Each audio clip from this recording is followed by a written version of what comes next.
Hello bachcho, let's see this question and the question says the first ionization energy in kilojoule per mole of sodium, magnesium, aluminium and silicon respectively are.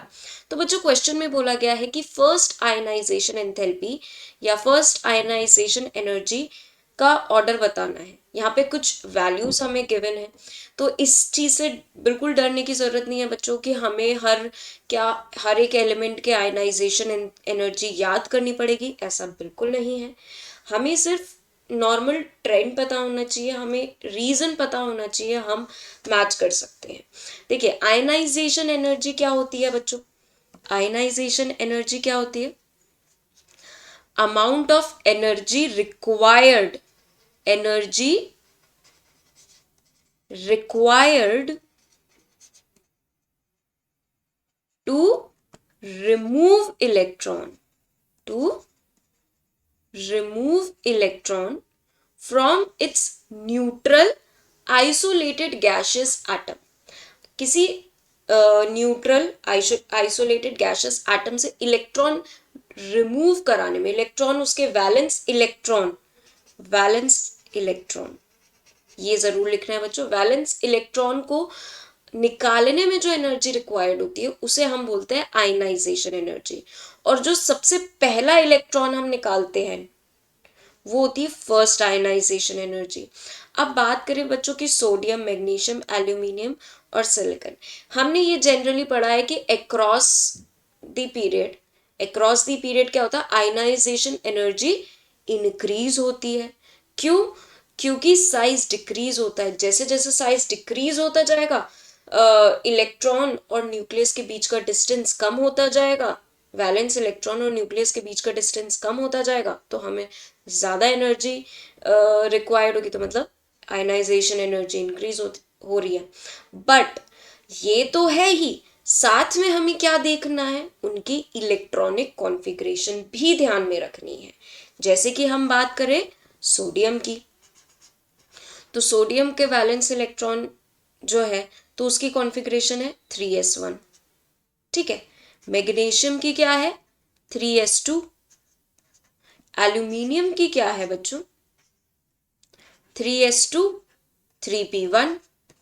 और silicon की क्या है, 3s2 3p2।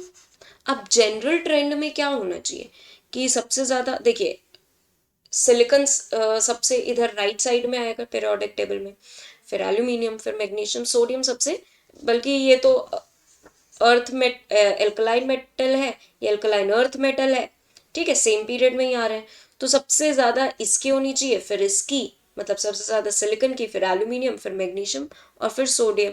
But ऐसा नहीं होगा, electronic configuration पर ध्यान दीजिए बच्चों, ठीक है।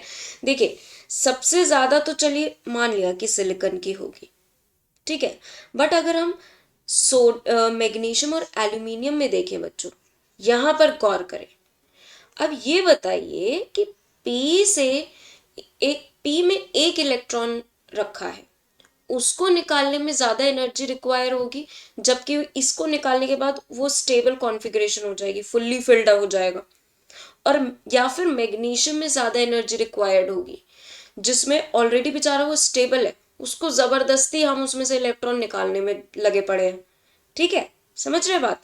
तो देखिए पी से जो ये इसका पी ऑर्बिटल है, इससे जब हम इलेक्ट्रॉन निकालेंगे तो ये स्टेबिलिटी की तरफ जा रहा है, जब इससे हम इलेक्ट्रॉन निकालेंगे तो वो स्टेबिलिटी उसकी घट रही है, मतलब मैग्नीशियम में हमें ज्यादा एनर्जी चाहिए होगी क्योंकि वो ऑलरेडी स्टेबल है, जबरदस्ती हम कर रहे हैं उसके साथ इलेक्ट्रॉन निकालने की, ठीक है।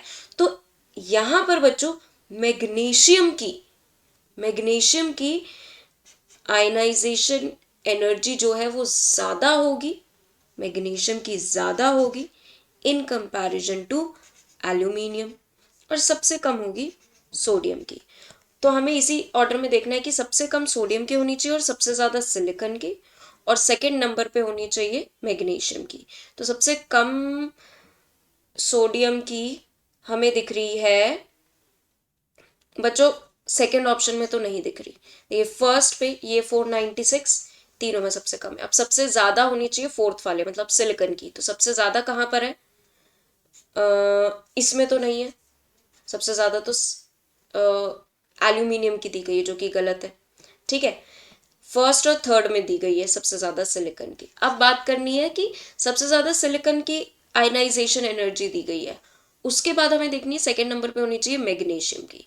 ठीक है, तो अब हमें पता है कि 576 और 737 में से कौन सी वैल्यू बड़ी होती है? 737। और 737 कहाँ दिख रहा है?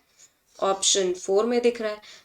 तो यानी कि सबसे ज़्यादा है सिलिकॉन की, फिर मैग्नीशियम की, फिर एल्यूमिनियम की, फिर सोडियम की।